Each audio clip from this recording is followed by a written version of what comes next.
Hey everybody, welcome back to the channel. For those of you who are new here, my name is Mike and this is Mike's Philippine Retirement Life Abroad After 60. And today I want to talk to you a little bit about why I took a break. I went out and I found some clarity, but now I'm back. I'm back ready to work. And it's not really work. YouTube is retirement. This is retirement to me. This is a lot of fun to me. But why did I take a break? Why did I feel the need to leave and quit making as many videos as I used to? You know, back in November, I did 6 videos. In December, I did 4 videos. In January, I think I did 5 videos last month in January.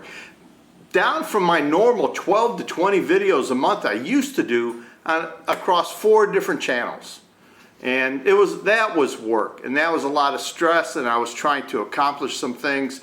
I had some medical issues, which aren't the main reason for this. I had some personal issues, which were not the main reasons for me cutting back. I was just tired. I was just tired of, trying to keep up on a schedule, doing the editing, coming up with ideas, making thumbnails, all the work involved with YouTube. And I decided also I was going to cut back on my workload. And I cut back on my newsletter that I enjoy doing. And I cut back on my live streams, which I really love doing the live streams. And I cut way back on the videos. Also, I cut back on interviewing people. I really do like interviewing people, especially those who have come here to Dumaguete. They stay a couple of weeks and catch them just as they're leaving to give me their opinion of what they think of Dumaguete. Too many expats, too many YouTubers. Is it nice? Is it exciting? Would they live here? A lot of different questions. But the main reason I cut back was the pace. I just had too much going on. I was always busy. I'd be getting up at 5 in the morning and going right to work, sitting right here at this desk, opening up the laptop, answering comments, editing the next video, coming up with a video idea. It was a lot of work, and I decided I just needed to take a break. And during that break, I traveled. I did a lot of traveling. I went to Guam for 10 days. I went to Bohol, a couple trips up to Cebu City, over to Bohol, and just traveled around the island of Negros also, just getting away, relaxing and enjoying the retirement life. But the one thing I found was that I wasn't unhappy. I was just tired, almost like a burnout sensation. You need a vacation, you need a break, and no matter what you do in life, sometimes you need a break. And I needed this break from YouTube, but the one thing I learned while I was gone was how much I missed YouTube. People think YouTube is just a vessel for income. Well, I'm not a fool. If somebody's going to pay me for doing something, I'm going to accept that money, put it in the bank, and use it. I've earned it. It's mine. I'm never going to turn away earning money. But YouTube gave me an outlet, somewhere to meet new people. I made all these friends up in Cebu City through YouTube. I made all these friends here in Dumaguete. I made friends over in Bohol. I made friends in Guam that I didn't even know I had when I traveled to Guam, and the outreach of all the subscribers and viewers of the channel who lived there and wanted to meet me and sit down and bullshit for a while showed me how much YouTube meant to me, more on a social aspect than an income aspect. It was my way of reaching a large audience of people and making a lot of friends. Now, granted, haters hate, but people who like you, they like you, and they like to meet with you, and they like to talk to you and pick your brain and, just tell you what's going on in their life. Someone you can share an experience with, or maybe a bad experience, or even better yet, a good experience. A lot of people like to brag about their life here in the Philippines, which is great because they have a good story. They're talking about good things, and there's so many good stories here in the Philippines that I want to get back to telling these stories. I want to get back to doing things. I really miss the newsletter. I like sitting down, doing the newsletter. It doesn't take long to do, but it is time consuming. But I enjoy the feedback I get. The day after I launched the newsletter, I have 30 to 100 emails. People either saying they like the newsletter, they're making a comment about the newsletter. something very positive. And I really enjoy that feeling of getting positive feedback from work I do. And again, the newsletter is free. It doesn't cost nothing. All you have to do is send me an email asking me to be put on the mailing list for the newsletter. And the great thing about this newsletter, it has an unsubscribe button. If you get the newsletter and you don't like it, you get the first one, then I send another one, just unsubscribe and you're off the mailing list. I don't sell anything on the newsletter. I don't sell the mailing list to anybody. It's just me sending some ideas, some information, some photos through the newsletter, direct to the audience who wants to read this. And I love the feedback. Also, I cut way back on the live streams. And my God, I love doing the live streams. Normally I have just one live stream a week, which is in the Philippines Wednesday morning about 10 a.m. When I turn that on and I join the room, there's already 30 to 40 comments. There's already people in the room. They're talking to each other.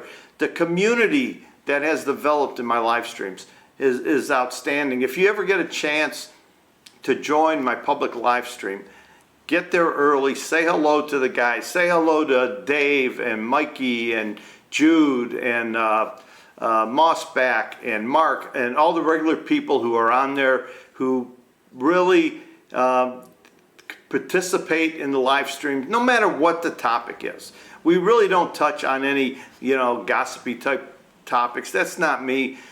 But what we try to do is talk about something that is affecting my life or life here in the Philippines for a while, and then we go ahead and answer the questions of the audience. Feel free to join us and participate in the live stream. Again, that's something that costs nothing, but I really miss the interaction with my audience. Same thing in the videos. After I launch a video, my favorite thing is to watch to see if it's taken off. The reward and the satisfaction if I made a video and people are watching it. Now, I've had some dog videos where I put them out there and after an hour I got 50 views. And I'm going, oh my God, what did I do wrong here? Maybe there's no sound. I better double check the video. But then I get the good videos where I get 500 to 1,000 views in the first hour. Then it gets up to that 10,000 view count within a day or two, and that makes me feel good. That's my number. I love to get a video to do 10,000 views. It's just a mental satisfaction. It's an ego trip maybe, because what really matters is if the people who watch the video enjoy the video. It doesn't matter how many people watch it, but that they enjoy the video, and I read all the comments. I heart every comment. That when I read it, I reply to a lot of the comments. Some there's just no reply, but just an acknowledgement that I read it. I enjoy reading the comments. That's the first thing I do in the morning now when I get up. I sit in my chair, I have a cup of coffee, I put the laptop, and I start reading and answering the comments. It just starts the day off right when there's a lot of good comments from good people.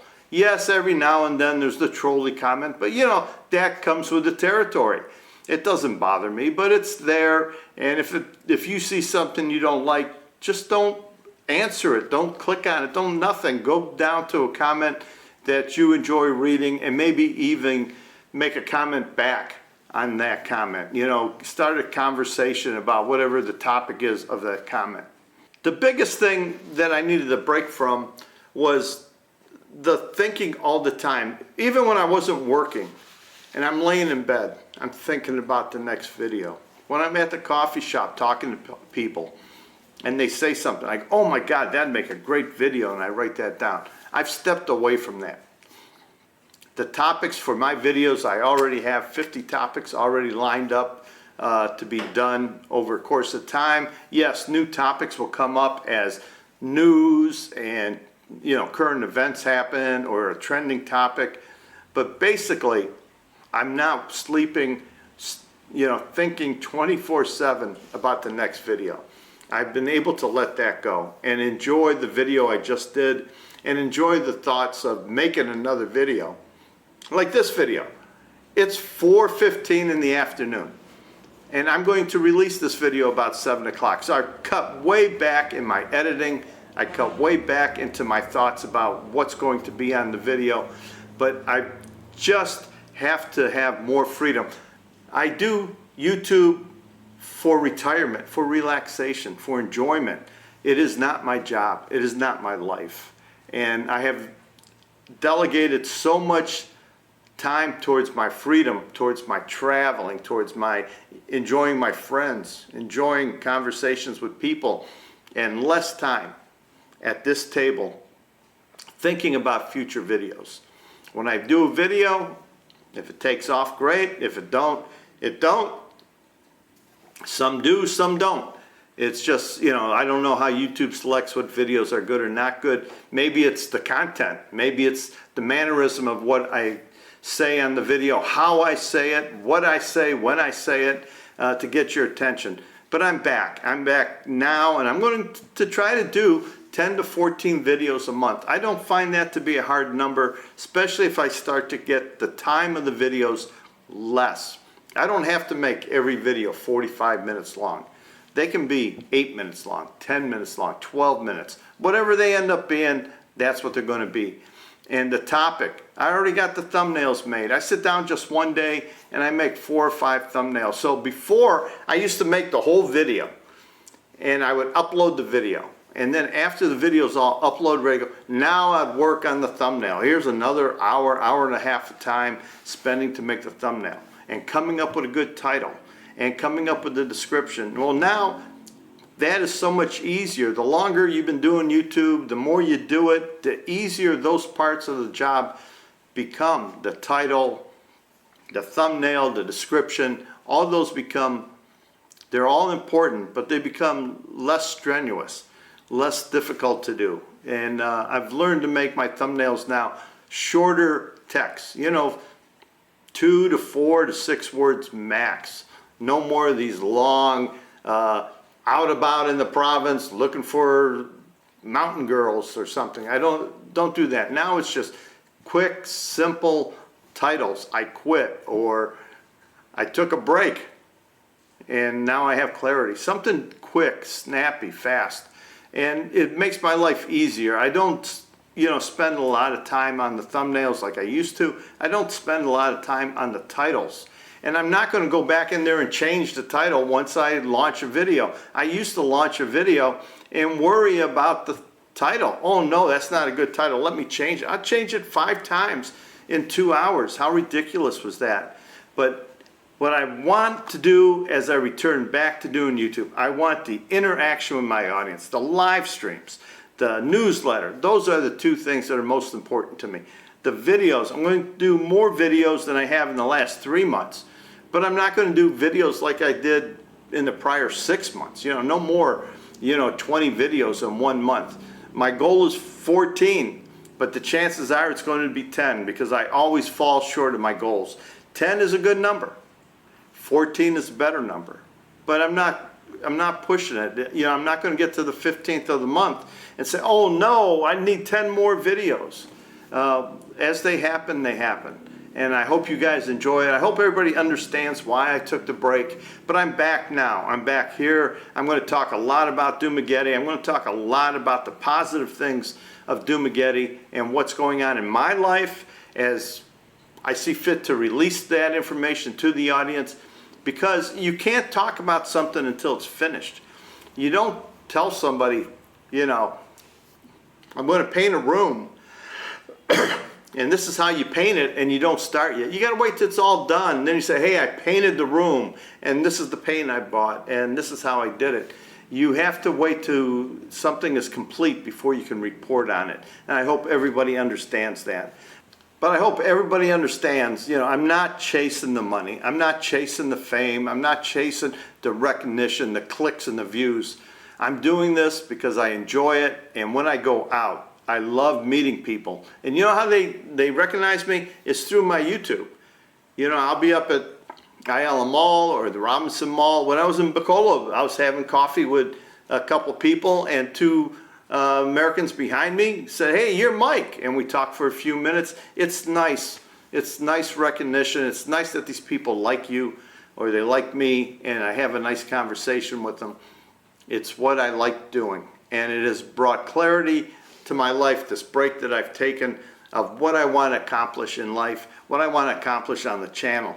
And guys, Thanks so much for staying with me, watching these videos, reading the newsletter, participating in the live streams. Thank you so much for being part of the channel, and I hope to have some good, exciting videos coming up here in the near future. The next video is Dumaguete. Don't move here. Until next time, thanks for watching. Mike's Philippine Retirement, Life Abroad After 60.